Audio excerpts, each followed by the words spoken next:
Assalamualaikum warahmatullahi wabarakatuh.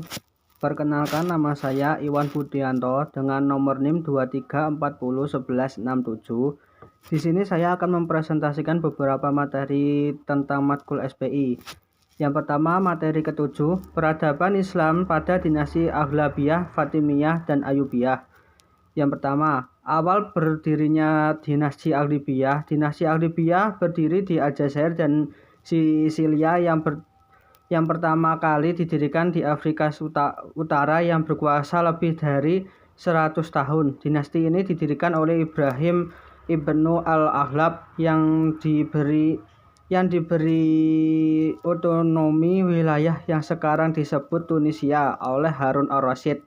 Aghlabiyah merupakan dinasti kecil pada masa Abbasiyah yang para penguasanya adalah berasal dari keluarga Bani Aghlab, sehingga dinasti ini disebut Aghlabiyah. Berikut para penguasa dinasti Aghlabiyah. Yang pertama, Ibrahim I ibnu al-Aghlab. Yang kedua, Abdullah. Yang ketiga, Ziyadatullah. Yang keempat, Abu Ihlal al-Aghlab. Yang kelima, Muhammad I.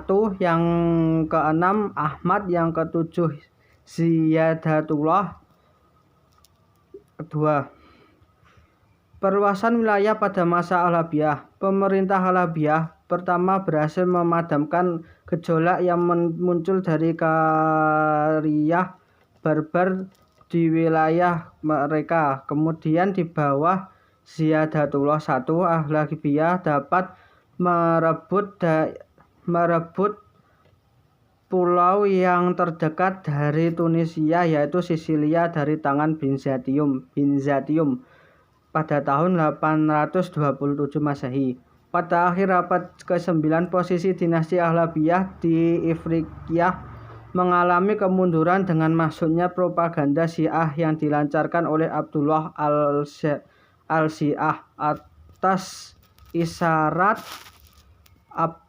Ubaidillah al-Mahdi telah menanamkan pengaruh yang kuat di kalangan orang-orang barbar. B. Dinasti Fatimiyah. Dinasti Fatimiyah berdiri pada tahun 297 Hijriah dan berakhir pada tahun 567 yang pada awalnya hanya merupakan sebuah gerakan keagamaan yang berkedudukan di Afrika Utara dan pindah ke Mesir. Berikut para pemimpin dinasti Fatimiyah. Yang pertama, Ubaidillah al-Mahdi. Yang kedua, Al-Ghaim. Yang ketiga, Al-Mansur. Yang keempat, Al-Mu'iz. Yang kelima, Al-Aziz. Yang keenam, Al-Hakim. Yang ketujuh, Az-Zahir. Kemajuan dinasti Fatimiyah. Selama kurun waktu 626 tahun, Fatimiyah telah mencapai kemajuan yang pesat pada masa Al-Mu'iz, Al-Aziz, dan Al-Hakim. Kemajuan itu mencakup berbagai bidang. Yang pertama, bidang pemerintahan, kedua bidang filsafat, ketiga bidang keilmuan dan kesastraan, yang keempat ekonomi dan sosial, yang kelima bidang kebudayaan, dan yang ketujuh bidang pengetahuan. Yang kedelapan, bidang administrasi. Kemunduran dinasti Fatimiyah. Ada beberapa faktor penyebab kemunduran dinasti Fatimiyah, antara lain sebagai berikut. Yang pertama, faktor internal. Faktor internal penyebab terbesarnya jatuhnya dinasti Fatimiyah adalah lemahnya kekuasaan pemerintahan. Menurut Ibrahim Hasan, para khalifah tidak lagi memiliki semangat juang yang tinggi seperti yang ditunjukkan oleh para pendahulu mereka ketika mengalahkan tentara barbar di Kairouan. Selain itu, para khalifah juga kurang cakap dalam pemerintahan sehingga roda pemerintahan tidak berjalan secara efektif. Ketidakefektifan ini dikarenakan kebanyakan khalifah yang diangkat masih relatif rendah. Inilah yang membuat mereka kurang cakap dalam mengambil kebijakan. Tragisnya, mereka seperti boneka di tangan para wasir karena peranan peranan wazir sangat dominan dalam mengatur pemerintahan. Yang kedua, faktor eksternal. Faktor eksternal menyebabkan runtuhnya dinasti Fatimiyah adalah kedatangan tentara salib dan penyerangan Al-Marij, Raja Yerusalem pada tahun 1167 Masehi yang berdiri di depan pintu gerbang Kairo. Dinasti Ayyubiyah.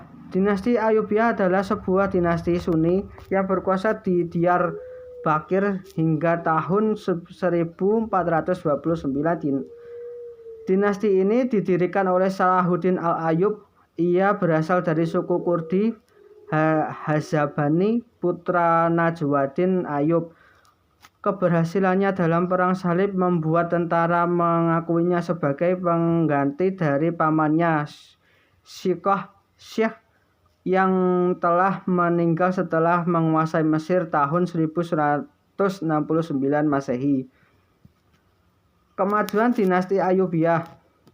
Ada beberapa kemajuan yang terjadi pada dinasti Ayyubiyah. Berikut kemajuan yang telah dicapai dinasti Ayyubiyah. Yang pertama, bidang arsitektur dan pendidikan, bidang filsafat dan keilmuan, bidang industri, bidang perdagangan, dan bidang militer. Kemunduran dinasti Ayyubiyah. Setelah Al-Kamil meninggal, dinasti Ayyubiyah terkoyak oleh pertentangan inter, dan keluarga Ayyubiyah diruntuhkan oleh pemberontak yang salah satunya adalah resimen budak yang membunuh penguasa terakhir Ayyubiyah dan mengangkat salah satu pejabat yang menjadi sultan baru. Berikutnya materi ke-8 yaitu sejarah perang salib. Yang pertama, pengertian perang salib. Perang salib adalah gerakan umat Kristen di Eropa yang terjadi secara berulang dari abad ke-11 hingga abad ke-13. Ini terjadi sebagai tanggapan dunia Kristen di Eropa terhadap dunia Islam di Asia yang sejak tahun 632 Masehi dianggap sebagai pihak penyerang di Syria dan Asia Kecil, serta di Spanyol dan Sisilia. Dikenal sebagai perang salib. Ekspedisi militer Kristen mengenakan salib,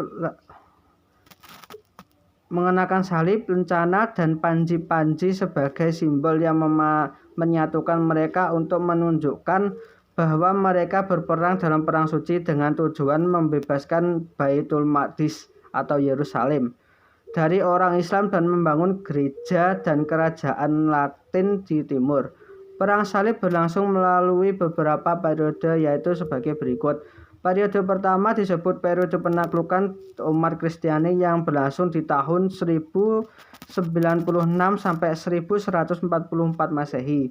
Periode kedua disebut sebagai periode reaksi umat Islam yang berlangsung di tahun 1144 Masehi sampai 1192 Masehi.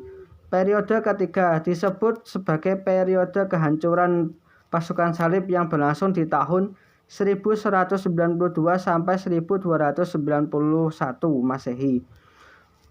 Yang selanjutnya, materi ke-9, peradaban Islam pada dinasti Mughal. Yang A, sejarah berdirinya dinasti Mughal di India jauh sebelum dinasti Mughal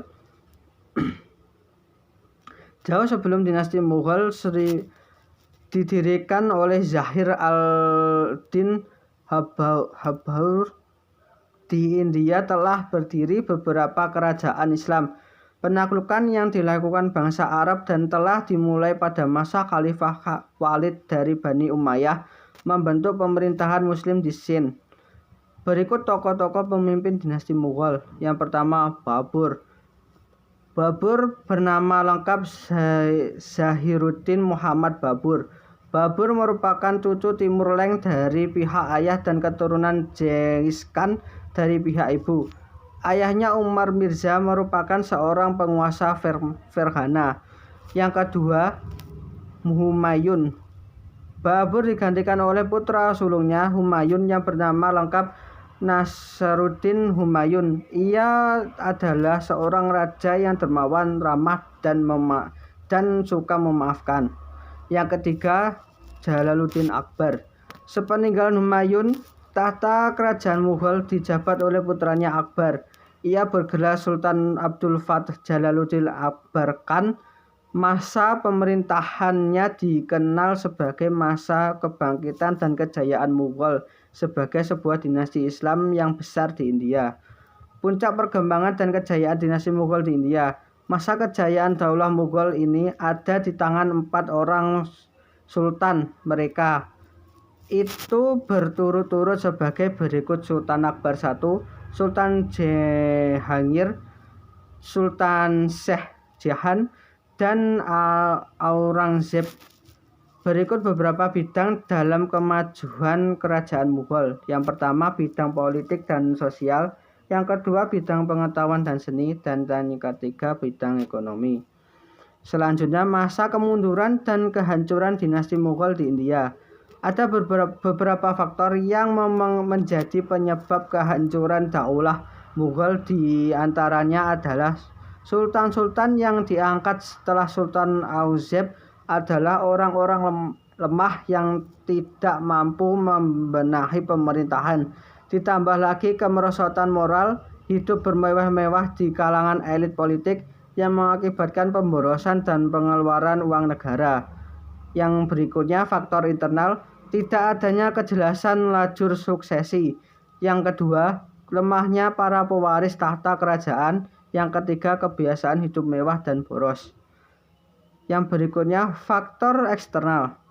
Adanya pemberontakan yang dilakukan oleh umat Hindu dan kaum Singh. Yang kedua, adanya serangan-serangan dari luar. Dan yang ketiga, datangnya kekuatan Inggris dengan perusahaan dagangnya. Berikutnya, materi ke-10. Yang pertama, peradaban Islam pada masa Safawiyah di Persia. Kerajaan Safawiyah di Persia berkuasa antara tahun 1502 sampai 1722. Kerajaan Safawiyah merupakan kerajaan Islam di Persia yang cukup besar awalnya. Kerajaan Safawiyah merupakan gerakan sebuah tarekat yang berdiri di Ardabil, sebuah kota kecil di Azerbaijan. Tarekat ini diberi nama Tarekat Safawiyah yang diambil dari nama pendirinya, yaitu Safi ad-Din. Dan nama Safawi itu dipertahankan sampai tarekat ini menjadi gerakan politik. Nama ini terus dilestarikan setelah gerakan ini berhasil mendirikan kerajaan, yaitu Kerajaan Safawi. Perkembangan peradaban masa kerajaan Safawiyah. Yang pertama di bidang ilmu pengetahuan, yang kedua bidang agama, ketiga bidang ekonomi, dan yang keempat bidang arsitektur, yang kelima bidang kesenian, yang keenam bidang tarekat, yang ketujuh selanjutnya kemunduran pemerintahan dan faktor-faktornya. Pada masa sultan-sultan kerajaan Safawiyah mengalami kemunduran yang membawa kehancurannya, seperti Safir Mirza, pemimpin yang lemah dan sangat kejam pada petinggi-petinggi kerajaan, sehingga pemerintahannya menurun secara drastis. Kota Kadabar lepas dari kekuasaan kerajaan Safawiyah direbut oleh Daulah Mughal, yang ketika itu dipimpin oleh Sultan Shah Jahan, tidak bisa dipertahankan. Sementara itu Abbas II adalah sultan yang suka minum minuman keras sehingga jatuh sakit dan meninggal dunia. Sulaiman juga seorang pemabuk dan bertindak kejam pada pembesar-pembesar daulahnya yang dicurigainya. Faktor berikutnya adalah karena lemahnya sultan yang diangkat sehingga mereka tidak dapat mempertahankan kekuasaan yang diwarisi, apalagi memperluas wilayah. Sebaliknya, yang terjadi adalah konflik internal, merebutkan kekuasaan di antara keluarga. Istana juga tidak didukung dengan pasukan tentara yang kuat, karena pasukan Ghulam yang dibentuk oleh Abbas I tidak memiliki semangat perang yang tinggi. Materi ke-11, yaitu sejarah peradaban Turki Utsmani. Pendiri kerajaan Turki Utsmani adalah bangsa Turki dari kabilah Oghuz. Awalnya Sulaiman Shah, pendiri kerajaan Turki,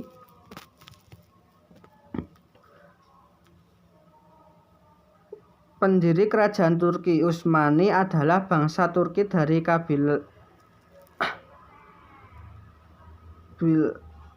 Utsman berasal dari suku Kayi, mengajak anggota sukunya untuk menghindari serangan bangsa Mongol.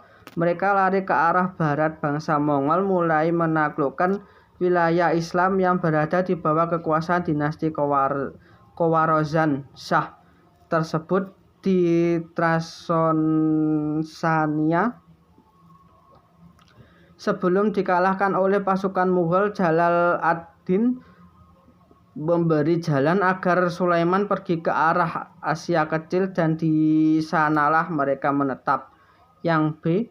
Berikut sultan yang pernah memimpin Turki Utsmani. Yang pertama Muhammad I, yang kedua Murad II, yang ketiga Muhammad Fatih, yang keempat Bayazid II, yang kelima Murad III, yang keenam Salim II, yang ketujuh Muhammad III, yang ke-8 Ahmad I, yang ke-9 Mustafa I, yang ke-10 Mahmud I, yang ke-11 Ahmad III, yang ke-12 Utsman III, yang ke-14 Abdul Majid I, yang ke-15 Abdul Aziz, dan yang ke-16 Murad V. Perkembangan peradaban Islam pada masa Turki Utsmani. Yang pertama, bidang pemerintahan dan bidang militer. Yang kedua, bidang ilmu pengetahuan. Yang ketiga, bidang kebudayaan. Dan yang keempat, bidang keagamaan. Berikutnya, kemunduran Turki Utsmani. Setelah Sultan Al-Haruni wafat, kerajaan Turki Utsmani mulai memasuki kemunduran. Akan tetapi sebagai sebuah kerajaan yang sangat besar dan kuat, kemunduran Turki Utsmani terjadi secara perlahan-lahan. Hal ini disebabkan karena banyaknya kekacauan yang terjadi, diantaranya perebutan kekuasaan. Selain itu, para pengganti Sultan Sulaiman Al-Hanuni sebagian besar orang-orang yang lemah, mempunyai sifat dan kepribadian buruk, dan lemahnya semangat perjuangan prajurit Turki Utsmani yang mengakibatkan kekalahan dalam menghadapi beberapa peperangan. Selanjutnya, materi ke-12, sejarah masuknya peradaban Islam di Indonesia dan Islam Nusantara.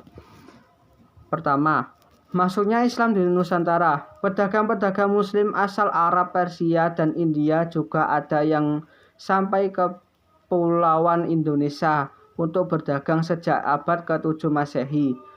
Ketika Islam pertama kali berkembang di Timur Tengah, Malaka, jauh sebelum ditaklukkan Portugis, merupakan pusat utama lalu lintas perdagangan dan pelayaran melalui Malaka. Hasil hutan dan rempah-rempah dan seluruh pelosok Nusantara dibawa ke Cina dan India, terutama Gujarat, yang melakukan hubungan dagang langsung dengan Malaka pada waktu itu. Dengan demikian, Malaka menjadi mata rantai pelayaran yang penting, lebih ke barat lagi dari Gujarat.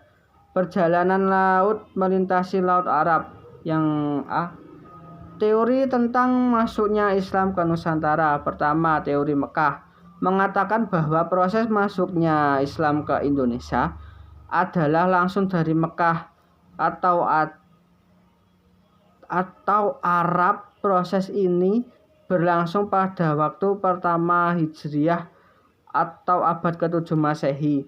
Tokoh yang memperkenalkan teori ini adalah Haji Abdul Karim Amrullah atau Hamka, salah seorang ulama sekaligus sastrawan Indonesia. Yang kedua, teori Gujarat.